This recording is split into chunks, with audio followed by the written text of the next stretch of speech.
All right, welcome to the Explainer. Today we're going to tackle something that, let's be honest, can feel pretty overwhelming for a business owner, making your very first video.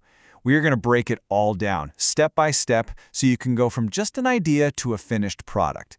So yeah, let's just dive right in. Okay, first things first, let's just address the elephant in the room, right? So many people hear business video and they immediately see, dollar signs, complex film sets, all that jazz. But here's the good news. That's just not the world we live in anymore. You absolutely do not need a Hollywood budget to make something that's effective and looks professional. And that's really the whole key.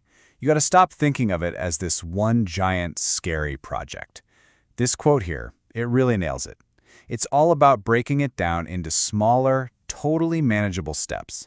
It's a process, sure, but it's one you can actually handle. So, our whole guide is broken down into these 3 simple phases. First, we'll plan the message, then we'll get into creating the video itself, and finally, we'll talk about sharing your story. This is going to be our roadmap, so let's jump into the most important part first. All right, phase 1, plan your message. Think of this as the blueprint. Seriously, trying to make a video without a plan, it's like trying to build furniture without the instructions. You might end up with something, but it's probably not what you wanted. So the very first question you have to ask yourself is this: what do you want this video to do? I mean, what is its job, really? Is it just about introducing your brand to folks who've never heard of you? Is it to show off a cool new product feature? Or maybe it's to explain a service that's a little complicated. Your answer right here is going to shape every single decision you make from here on out. Next up, who are you actually talking to? And I mean, really picture them. What do they care about? What kind of language do they use? Are you talking to your loyal followers who already know you, or are you trying to reel in a brand new customer? Knowing your audience inside and out is what lets you tweak the tone, the style, and the message so it actually lands and connects with them. Okay, so you know your goal and you know your audience. Now, what is the one big thing you want them to walk away with? The most important rule here, honestly, is to keep it focused. If you try to tell them 10 different things, they're going to remember, well, probably nothing. So you've got to boil it down to its absolute essence. That becomes the heart of your video. Okay, our plan is locked in. Now we're ready for phase 2. Create your video. This is the fun, hands-on part where your vision starts to become a reality. And I promise you, the tech side of things is way more accessible than you probably think. Yeah, so this right here busts a huge myth. You just don't need that Hollywood studio setup you see on the left. All that complex, expensive gear, forget about it. If you just focus on the DIY essentials on the right, your smartphone, some decent light, and clear audio, you are going to get 90% of the way there. Good basics will always beat complicated gear that you don't know how to use. So what does that starter kit look like? Well, first, your smartphone camera. They're amazing these days. Then, an external microphone. A little clip-on one is a total game changer for your sound. A tripod or some kind of stabilizer keeps your shots from looking all shaky and amateur.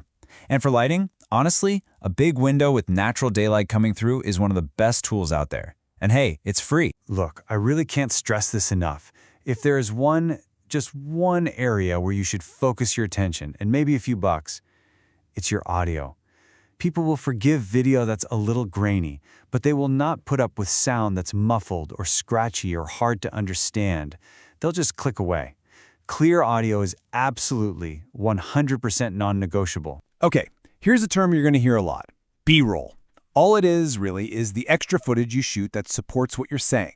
It's not you talking to the camera, it's shots of your product in action, your office space, people working, that kind of stuff. Using B-roll is what makes your video dynamic. It's a lifesaver in editing, because it lets you cover up cuts and keeps the whole thing visually interesting. And here is a super simple but absolutely vital tip. Before you start rolling for real, always, and I mean always, do at least one quick test shot. It takes, 30 seconds? Just check your framing, make sure the lighting looks good, check your sound. Trust me, it will save you from some massive headaches down the road. All right, you've planned it out, you've created an awesome video, but you're not done yet. That brings us to our final phase, phase 3. Share your story. I mean, making the video is only half the battle, right? Now we've got to get it in front of the right people. So, where do you actually post this thing? This table is a pretty great cheat sheet. YouTube, That's the king for your longer-form stuff, like tutorials or deep dives that people might search for. Then you've got TikTok and Instagram Reels, perfect for those short, punchy, attention-grabbing teasers. And platforms like Facebook or LinkedIn, they're fantastic for sharing with specific communities and your professional network. You just have to pick the platform that makes the most sense for your video's goal. Okay, here's a little insider tip for you. This one's a biggie. Whenever you can, upload your video file directly or natively to each platform. Don't just share a YouTube link everywhere.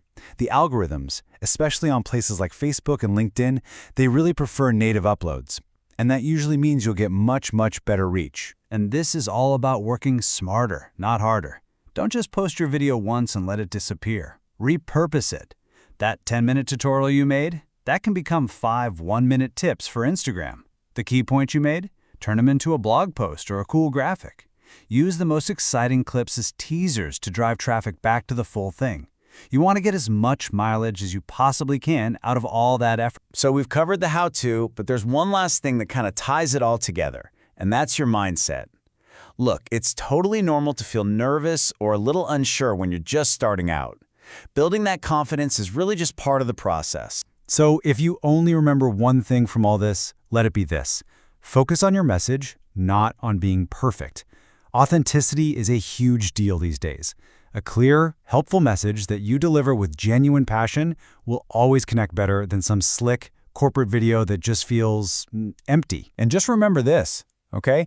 Every single video creator you look up to, even the really big names you see online, they all started somewhere.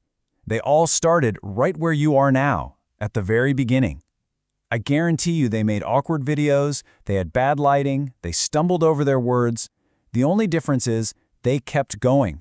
They saw every mistake not as a failure, but as a lesson for the next time. And that's really the final takeaway here. Your first video, it's probably not going to win any awards. And that is perfectly okay.